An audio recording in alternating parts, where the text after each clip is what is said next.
Assalamualaikum warahmatullahi wabarakatuh. Alhamdulillahirabbil alamin. Nahmaduhu wa nusolli ala rasulihil karim. Saudara-saudaraku, saya akan menceritakan pengalaman saya ketika belajar dakwah agama di suatu tempat. Saat itu saya beserta jamaah kurang lebih ada 10 orang meluangkan waktu selama 40 hari di suatu tempat di daerah Tegal. Maka ketika kami berada di satu daerah, kemudian kami menjumpai saudara kita sesama umat Islam. Kemudian ketika kami bersilaturahmi, beliau kemudian mempersoalkan tentang kegiatan kami. Mengapa Anda datang ke sini? Di sini orang-orangnya pemahaman agamanya, pengamalan agamanya sudah bagus loh. Kenapa Anda tidak datang ke tempat-tempat lain saja? Yang di sana amalan agamanya masih kurang. Dan mengapa Anda jauh-jauh datang ke sini? Ya. Kenapa Anda tidak ibadah saja di tempat Anda? Kemudian kami sampaikan bahwa kami dalam rangka untuk memperbaiki diri, belajar untuk memperbaiki diri. Itulah sebabnya kami mendatangi tempat-tempat yang tadi Bapak telah sebutkan, tempat yang baik, ya. Justru itu kami mendatangi tempat-tempat yang baik. Kami ingin menjadi baik, kami ingin belajar untuk memahami agama dengan baik. Kami ingin belajar untuk mengamalkan dengan baik agama ini. Maka kami datang ke sini. Jadi saudara-saudaraku yang dirahmati oleh Allah Subhanahu wa taala, dakwah itu kata ulama ada 2 jenis. Yang pertama adalah dakwah Islamiyah. Yang kedua adalah dakwah Islahiyah. Ini dua-duanya penting. Dakwah Islamiyah ini disampaikan oleh para ulama, ahli-ahli agama, menyampaikan tentang ilmu-ilmu agama, tentang syariat-syariat Islam kepada umat Islam. Kemudian dakwah Islahiyah ini tidak kalah pentingnya. Dakwah Islahiyah itu adalah dakwah untuk memperbaiki diri. Karena agama ini untuk memperbaiki keimanan kita, memperbaiki amalan kita, memperbaiki akhlak kita. Jadi ada yang namanya dakwah Islahiyah. Maka dakwah Islahiyah ini biasanya untuk orang-orang yang awam seperti saya, orang-orang yang masih jauh dari amal-amal agama. Ini perlu mendatangi tempat-tempat yang baik. Diharapkan dengan kita mendatangi tempat-tempat yang baik, pengamalan agamanya, pemahaman agamanya, kita pun nanti akan diperbaiki oleh Allah Subhanahu wa taala. Kemudian juga dakwah Islahiyah, kita belajar menyampaikan kebaikan-kebaikan. Karena kami dalam rangka untuk memperbaiki diri, ya belajar menyampaikan yang baik-baik. Mudah-mudahan dengan menyampaikan yang baik-baik, Allah Subhanahu wa taala akan perbaiki diri kita. Kemudian karena dalam rangka untuk memperbaiki diri, kami pun mendatangi orang-orang yang terbaik. Siapa orang-orang yang terbaik? Yaitu orang-orang yang memakmurkan masjid.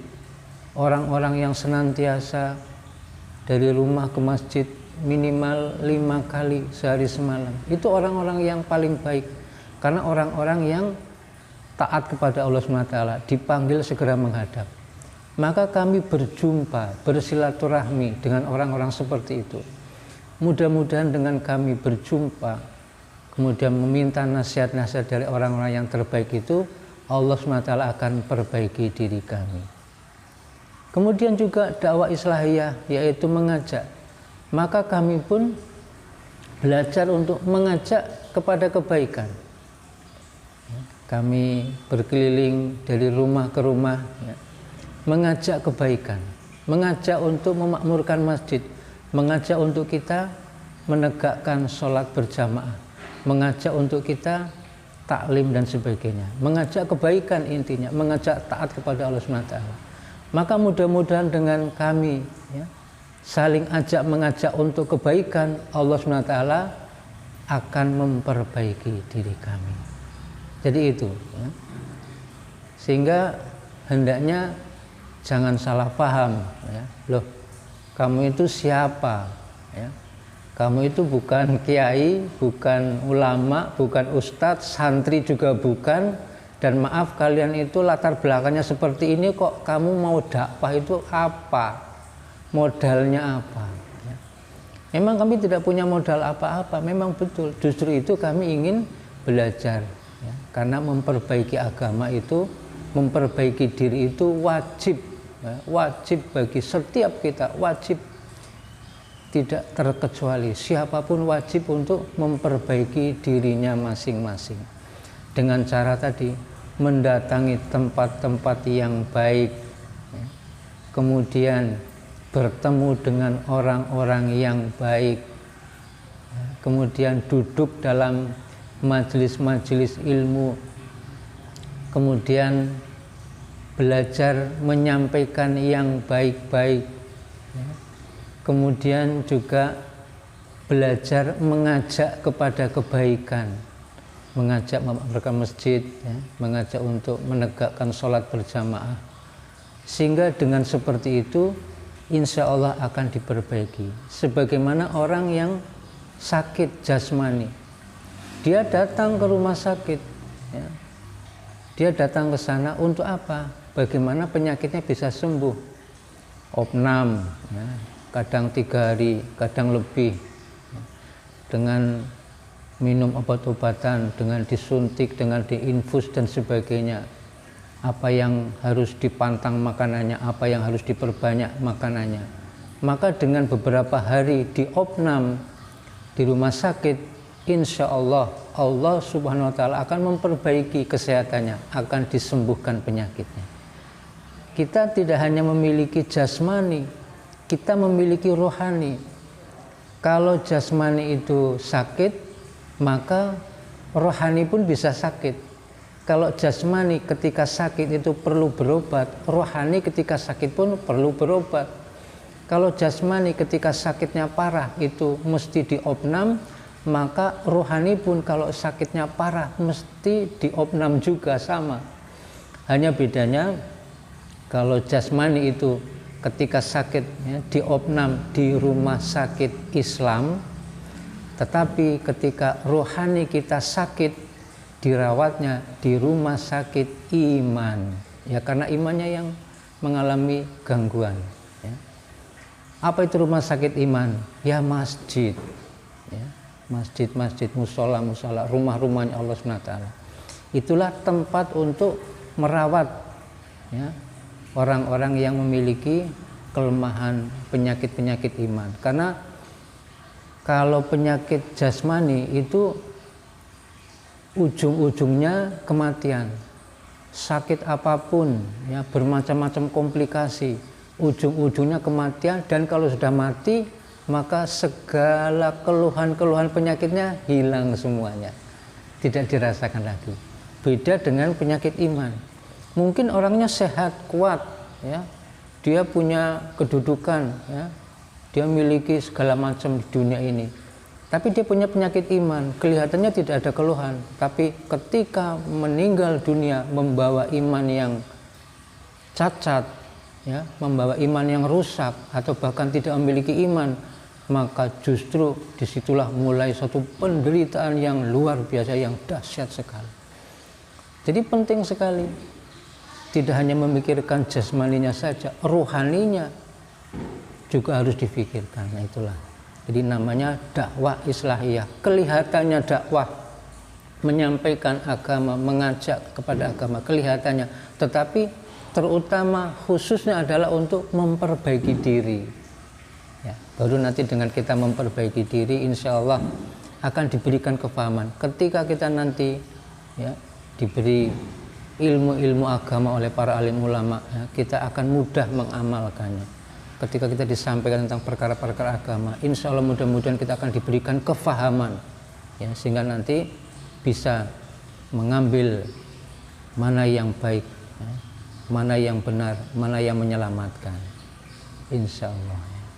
Jadi mudah-mudahan tidak ada lagi kesalahpahaman ketika ada jamaah-jamaah yang datang ke suatu daerah dari masjid ke masjid melaksanakan itikaf.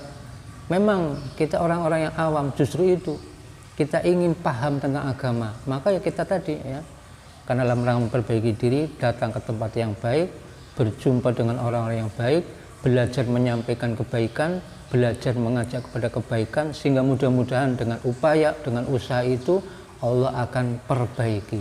Apanya diperbaiki? Imannya.